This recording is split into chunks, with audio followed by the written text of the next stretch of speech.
보니까요. 이번에는 이제 칼라로 또 이렇게 작업을 하셨네요. 네. 그 흑백으로 봤을 때도 굉장히 강렬했었는데, 네. 칼라도 역시 굉장히 이미지가 강하고 확 이렇게 끌리는 그림입니다. 설명 좀 해주시죠. 지난번에 그 2회 전시에 오셔가지고 네. 제가 잠깐 설명을 드렸었는데 뭐 우리 현대인의 일상의 단면인데 지금 이 그림의 제목이 낮술이에요. 이제 낮에 배경을 보시면 어느 식당에서 누군가와 같이 점심을 먹고 이제 동석자는 자리를 떠나는 것 같았고요. 저 현장에서. 그리고 앞에 놓여져 있는 저 집회 현장 보이시죠? 이제 동석자가 자기 먹은 만큼 이제 돈을 놓고 갔고 남은 분은 뭐가 아쉬운 거죠. 뭐가 아쉽고 조금은 취했고 그래서 이제 혼자 나가서 생념에 빠져 있는데 혹시 이쪽으로 가까이 오셔가지고 혹시 이분 현장에서 뭐 모델을 보셨나요? 아니면 아니요, 이분은 뭐 모델을 제가 일부러 이렇게 한 건 아니고 제가 이 순간을 보고 장면이 너무 슬프기도 하고 제 작업에 좀 도움이 되지 않을까 싶어서 이제 뭐라고 하죠? 사진을 찍었었는데 현장에 있던 분을 네. 이 모델한테 이제 협조를 구한 건 아니었고 얼굴 숙이고 계셔가지고 주무시고 계셨고 굉장히 인상 깊으셨나 봐요. 네네. 그 상황이 너무 재밌었고 술에 취하셔가지고 얼굴이 되게 불그레 하셨는데 그때 이제 목탄으로 제가 작업을 하면서 그걸 보신 분들이 그 공감을 되게 많이 해주셨어요. 작업에 대해서 많이 좋아하셨고 저뿐만 아니고 네네. 선생님 외에도 막 다른 분들이 많이. 그래서 이제 이번 전시에 이거를 좀 크게 좀 색을 넣어서 좀 더 다른 표현을 한번 해보자. 그리고 그렇게 된 것 같아요.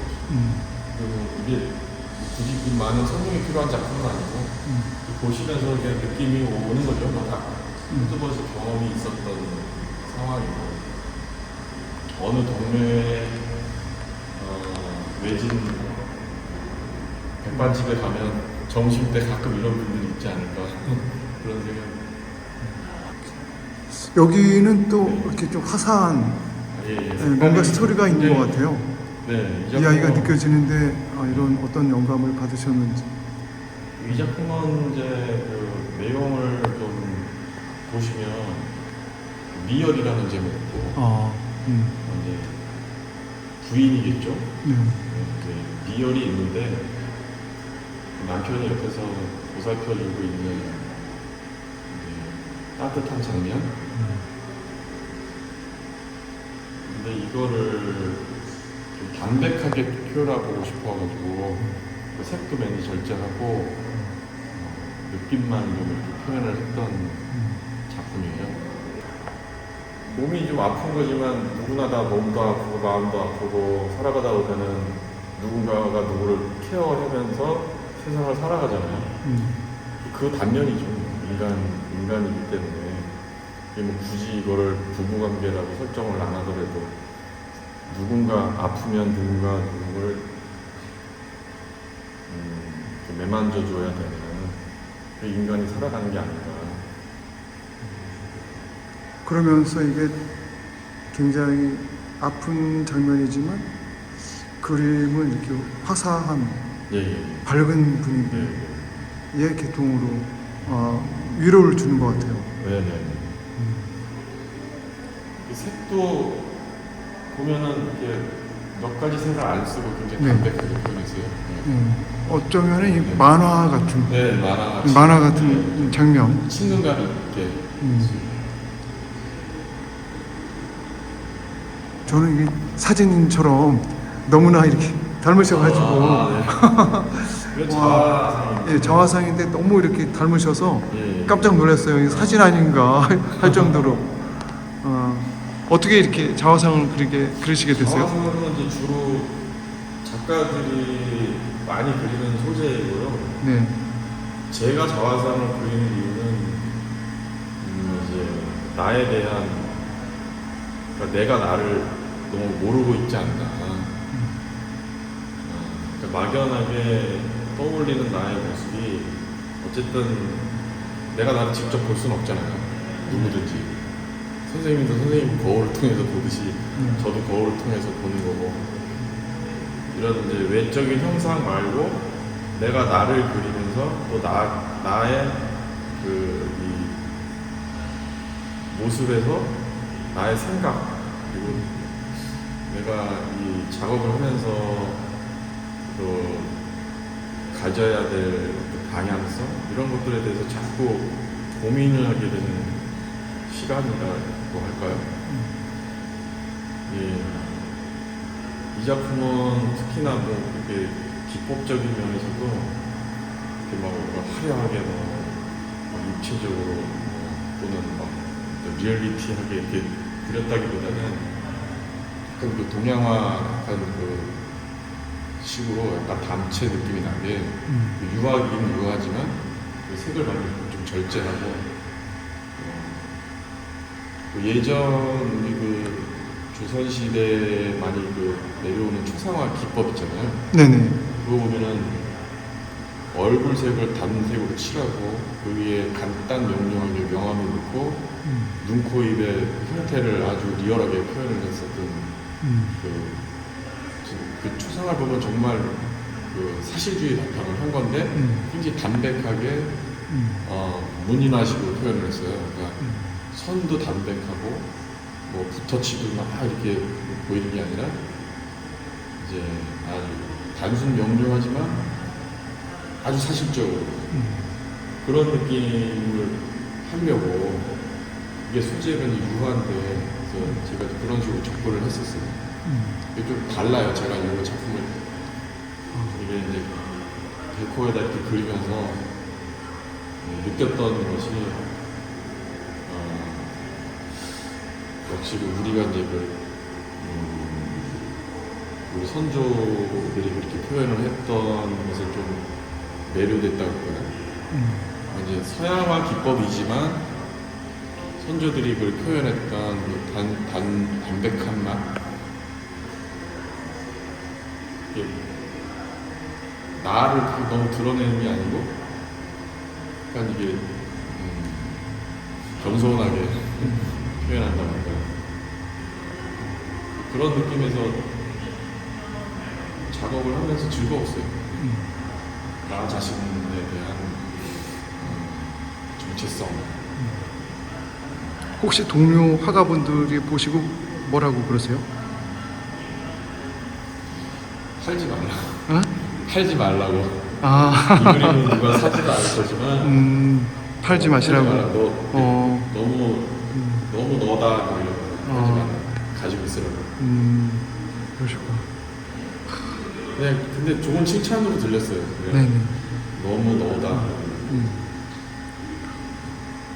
지금 이런 인물화를 누가 개인적으로 소장하지는 않지만 저한테 소중한 거고, 제가 나중에 이 세상에 없더라도 이 그림 남아서 또 혹시 또 모호의 초상화처럼 좋은 작품이 될 수도 있고 그런 욕심이 다 있겠죠, 작가들. 이건 또 다른 면이네요. 이것도 이제 이건 이제 재료가 좀 다르긴 한데 나머지 재료들은 이제 유화로 했었고 이거는 오일스틱이라는 재료인데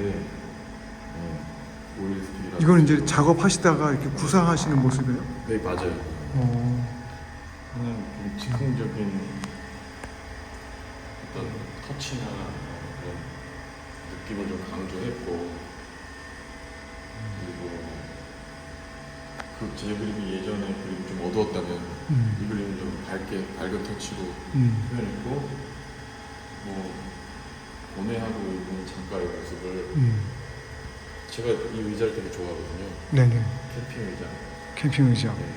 가격도 저렴한데 굉장히 편하고 작업실에서 이렇게 앉아 있으면 왠지 나를 막 이렇게 쉬게 해주는 나만의 자리. 근데 이 전시 제목이 나의 자리거든요. 나의 자리.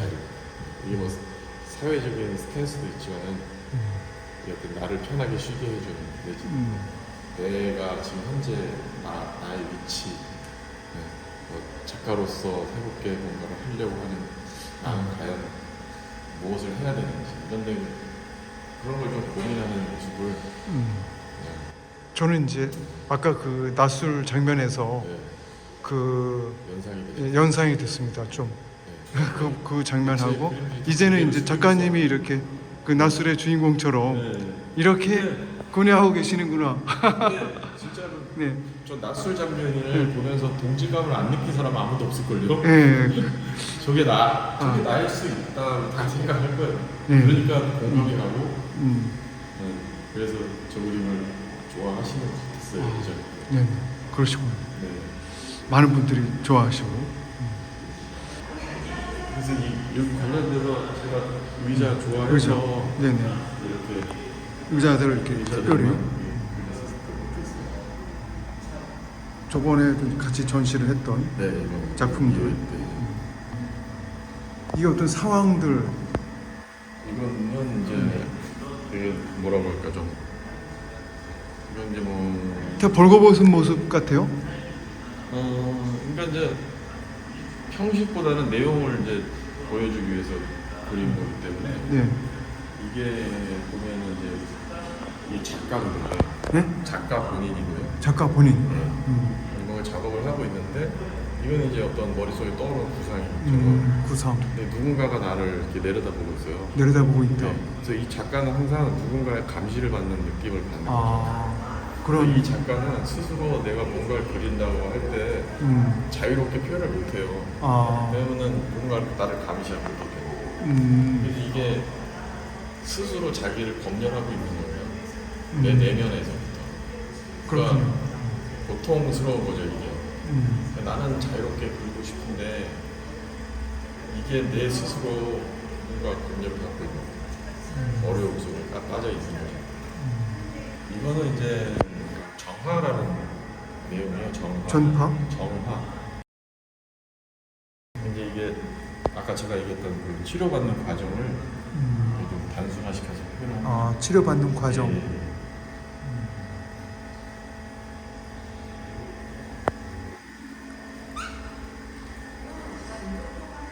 이거는 이 그림은 손님이라는 제목이고요. 손님. 네, 이거는 이제 뭔가 작가, 뭔가 들킨 표정 같아요. 작가가 작가가 네, 이제 작업을 이제 하고 있는데 작업을. 어두운 작업실 안에 밖에 누군가 손님이 왔다는 거예요. 네네. 그리고 이거는 그 아까 저기에서 본 것처럼 그 자기 안에 감시자인 거죠. 감시자. 네. 아, 근데 손님이 와서 반갑고 좋은데 또 그가 누군가 보고 있고 이 작가한테 이 손님의 의미는 진짜 손님일 수도 있어요. 작업실에 혼자 작업을 하다 보면 좀 외롭잖아요. 네네. 근데 그럴 때 누군가가 밖에 와서 이렇게 찾아와주면 되게 반갑거든요, 사실은. 네네. 그것뿐 아니라 이제 작업을 할 때 저렇게 구상도 뭔가를 구도를 막 이렇게 구상을 하고 있는데 뭔가 떠올랐을 때, 아, 뭔가를 내가 이런 작업을 해야 되겠다 하는 영감이 왔을 때, 그것도 이제 손님이 온 거를 표현하는 거죠. 아, 손님을 빗대서 표현하는 거죠. 영감이 네, 온 거를 손님으로 손님으로 표현. 네. 이거는 이제 저쪽에 아까 그 네. 화이트 컬러 노동자를 그 모습을 저렇게 이제 어둡게도 하지만 좀 밝은 네, 어둠과 밝음을 대비를 시켜서 항상 막 고개 숙인 인간이 이렇게 나란히 걸어가고 있죠. 뭔가 이렇게 좀 암울한 미래에 이렇게 뭐 어디 끌려가듯이 가고 있는데 네, 그 화이트 컬러 작품 예전에 그렸던 작품들하고 보면 이제 좀 다르게 색을 좀 화려하지만 내용은 좀 어둡게. 이런 품을 특별히 좋아하는 그 제가 이런 품. 네네네 품 특별히 좋아하는 그러니까 제가 이제 내면을 표현한다고 했을 때에 이제 그 작업할 때 당시에 뭐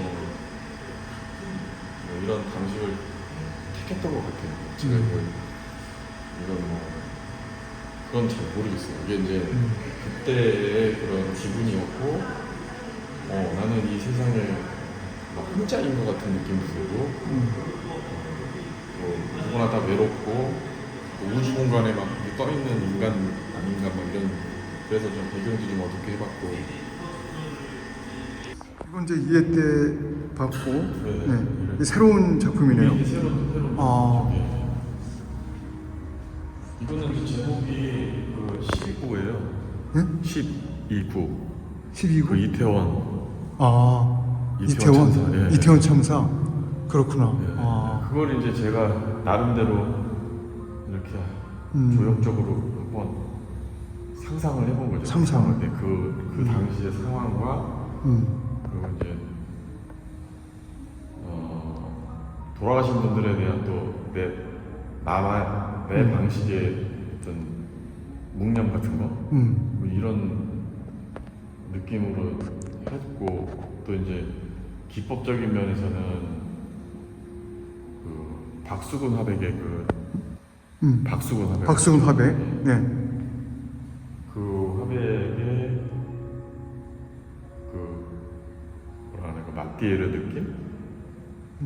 네, 그걸 좀 이렇게 오마주했다고 할까요? 박수근 화백님. 네. 표현한 거 저는 이제 지금 이게 인물 분상이잖아요. 인물들이 막 얼리절리 설켜서 지금 그 당시에 이렇게 좀 아주 참혹한 상황을 나름대로 형상화를 한 거고, 이게 너무 또 뭐 잔인하게 막 표현하고 싶진 않았고, 그냥 그렇다고 해서 이 현실을 무시할 수는 없는 거고, 어쨌든 인간은 그 상황에서도 누군가를 돌보고 있는 느낌을 좀 표현했어요. 네네. 이게 같이 힘든 상황에서도 이제 쓰러져 있는 사람을 붙잡아 세우려고 이렇게 세우는, 넘어져 있는 사람들을 이렇게 받쳐주고 있거나, 받쳐주고 있거나, 네, 이렇게 해서 감싸주고 있고, 감싸주고 이렇게 있거나, 뭐 위로하고 있고, 위로하고 있거나. 네, 그런 형상을 통해서 스스로 인간이 극복할 수 없는 그런 아주 어려운 상황에서도 또 인간은 서로 이렇게,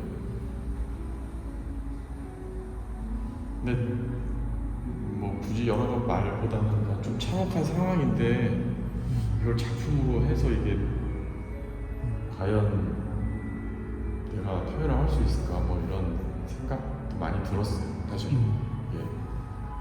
작품 2개 하면서. 근데 저는 저 나름대로 그 현장에 있었던 건 아니지만 그 상황을 좀 같이 막 괴로워하고 뭐 같이 위로하고 나만의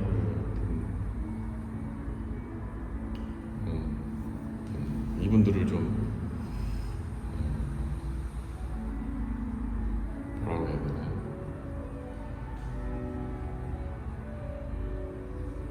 뭐 공감하고 싶다고 할까요? 해줄 수는 없잖아요. 공감하는. 이거는 먼저 번에 했던 낮술의 그 목탄 버전이죠. 아까 그 작품 버전이 두 번째 이해 전시회 때는 조금 이건 없었어요. 이건 없었어요? 네, 없었고 그땐 좀 작은 거였나요? 작은 거 요만하게 20개. 좀 작은 거였죠. 네, 작게. 이해 전시 때는. 네. 이걸 크게 다시 그리신 거예요? 아니요, 이게 먼저 그린 거고 조그맣게 그린 거는 2회 전시 했는데, 이거는 1회 전시에서는 2회 전시에서는 빠져 있었고 짧게 그린 걸 그렸었고. 이게 더 먼저 그렸던 거고. 이게 제 첫 번째. 제 첫 번째였군요. 네.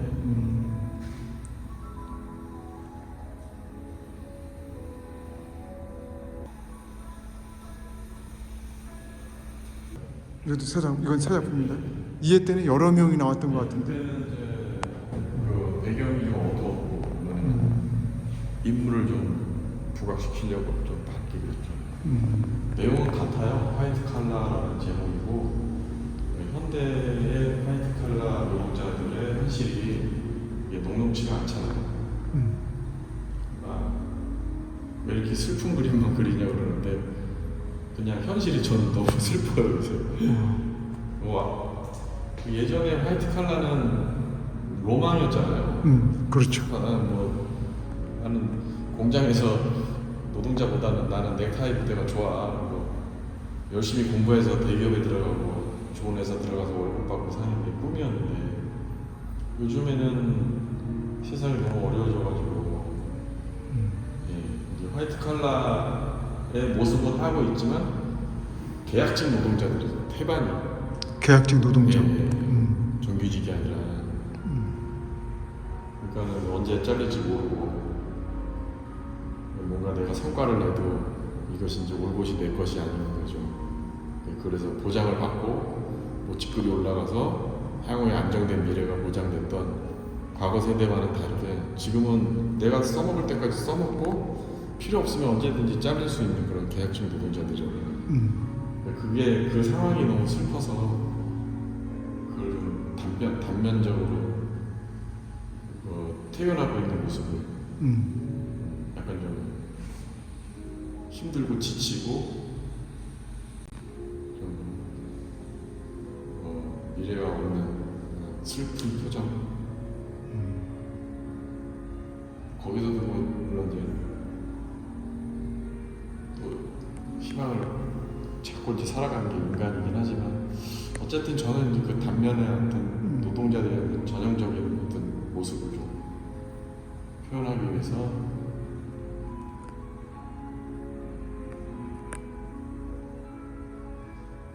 그 이회전 씨의 때보다는 좀 더 화려한 면이 있네요. 밝은 톤이고. 그때는 정말로 어두웠고 네네. 세상도 어두웠고 인물도 어두웠고 지금은 이제 그렇게 어둡게 배경을 처리하는 것보다는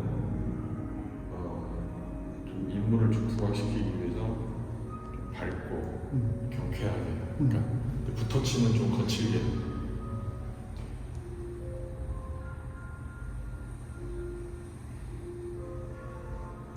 특별히 뭐 일반 관람객 중에서 좋아하시는 분이 있어요? 일반 관객분들. 이게 나의 모습일 것 같다고. 아, 좀 피곤에 쩌든 나의 현대인의 모습. 그러면 그거죠. 꼭 굳이 계약직은 그게 아니어도 누구나 다 피곤하잖아요. 그렇지.